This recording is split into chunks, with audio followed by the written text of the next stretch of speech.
Just tell us who you are and what your question is. Assalamualaikum warahmatullahi wabarakatuh.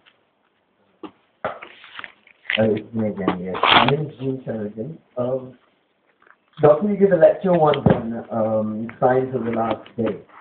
And there's talk of that what they're discussing in Copenhagen has to do with the Dohan that our Prophet mentioned as one of the signs of the last day. Is there some link, or can we draw some link between the scientific, spiritual, and the metaphysical, as in, to see the religious symbolism of the signs that the Prophet mentioned?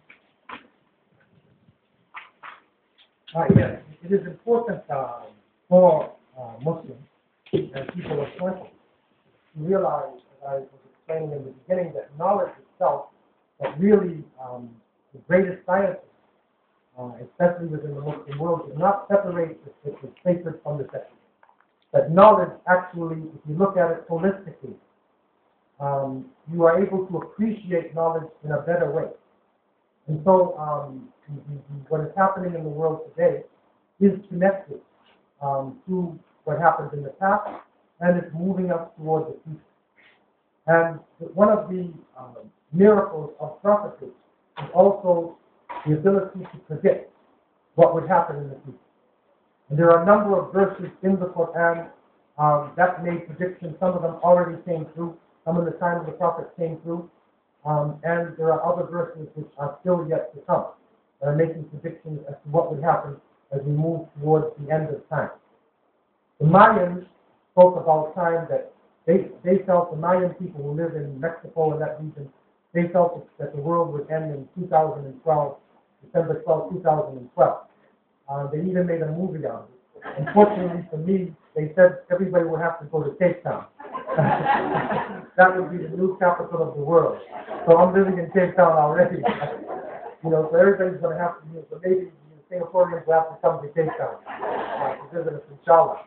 But we don't put numbers actually on the time itself, but everybody realizes we're getting close to a climax.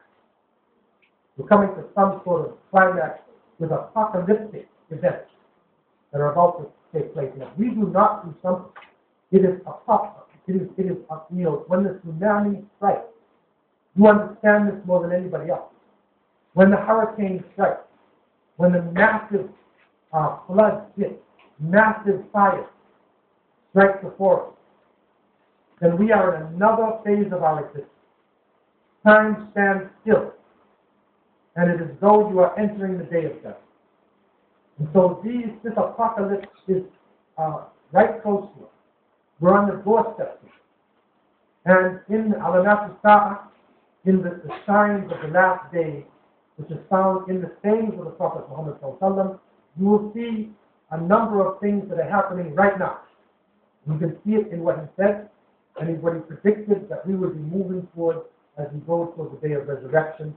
And so yes, it is all connected together, and it is important for us not to separate what is happening in the world from the revelation. Because this revelation, as it helps us in science, it can also help us in understanding what is happening in the world and where we are.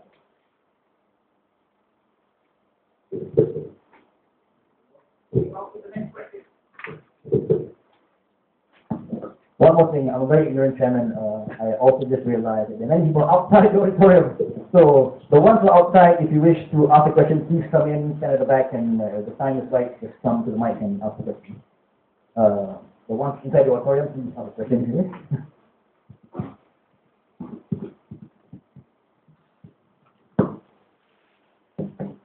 Assalamu alaikum.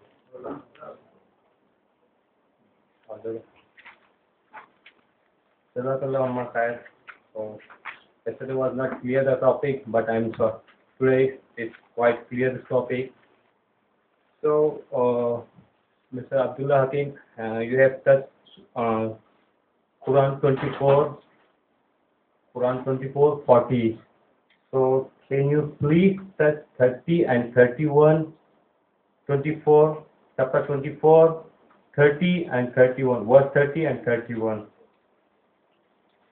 Okay, that will require Yeah. some more research and whatnot. And maybe we could discuss it. more after. But we want to keep the questions on what was already revealed. And then, for other things, we can go on. Okay, there is one more question. You have said man 24 and woman 24, something, all these. So, can I have some reference from our Quran? Okay, if you go into the discussion of these Arabic words that are coming in the Quran, then you will be able to find it all over the place. And so for the details, you need to go to his name is Tariq Suwaidan. So he has a website that he has an article about it. You can find some information concerning that. And then you can get it.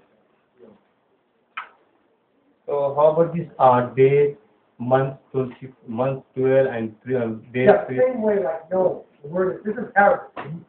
You have to go into the Arabic to understand what the word means in Arabic, and then to find in the verse like yom. So this is the word for day. Okay? Shahar is the word for month. So you need to find these verses for you. You can find them in different places in the book of Allah subhanahu wa ta'ala. It's a matter of knowing the Arabic and then going into the book. If you want to get some more detailed information, I can see you afterwards and show you some of the things. But this is an exhaustive sense.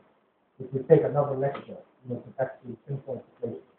We're just bringing to you the conclusion of the long story. Okay, thank you very much.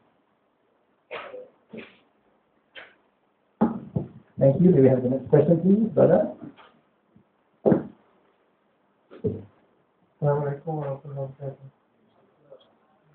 My name is Norman, and my question is, in the past, because we didn't have the proof, like the sign in the Quran, as in like, they believe the Quran is a complete set. But currently, we have so many proof on the sign.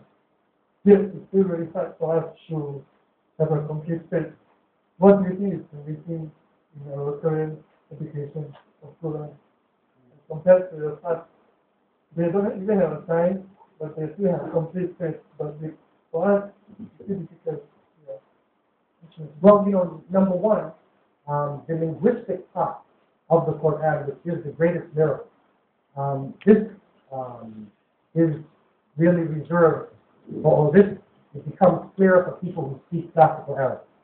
And even Arabic-speaking people themselves today in the Arab world, many of them do not speak classical Arabic. And so that part, for those who are able to get into the classical Arabic, then they can understand the miracle in language itself. But I think the real problem is that we, people today, are more involved in other things. So people today are more involved in what is happening on television and with the movies, and they have more faith in BBC and CNN than they do in the book of Allah subhanahu wa ta'ala. So when they want to know something, they turn to BBC, or they go to CNN, or they go to Fox News, or they go to whatever newspaper, and that's their Quran in a sense. And they believe in what is being said. So the problem is the emphasis, the fact that we are not respecting the book of Allah in the way that we should. And we are actually involved more in material things, gathering material things together. We're more impressed by, the clothes that a person has or the money that they have instead of the spirituality of that person and the character of the person. And so it is really a return to what people would call traditional values. Instead of fast food, fast life values, to appreciate those traditional values and character, to have a great respect for this, and to respect the revelation that has come to the Prophet and finally through the Prophet Muhammad sallallahu alaihi wasallam. So it's really the emphasis that people have. And that needs to be changed. And I think the events that are happening in the world today is driving more people to go back to the source. Because the materialistic world is failing us. The secular world is failing us. The leaders cannot come together in the face of a massive crisis to even come to a united conclusion to save the human race. They have difficulty in it because of their political bias. or because of their economic resources or their projected business. And so more and more people want to have a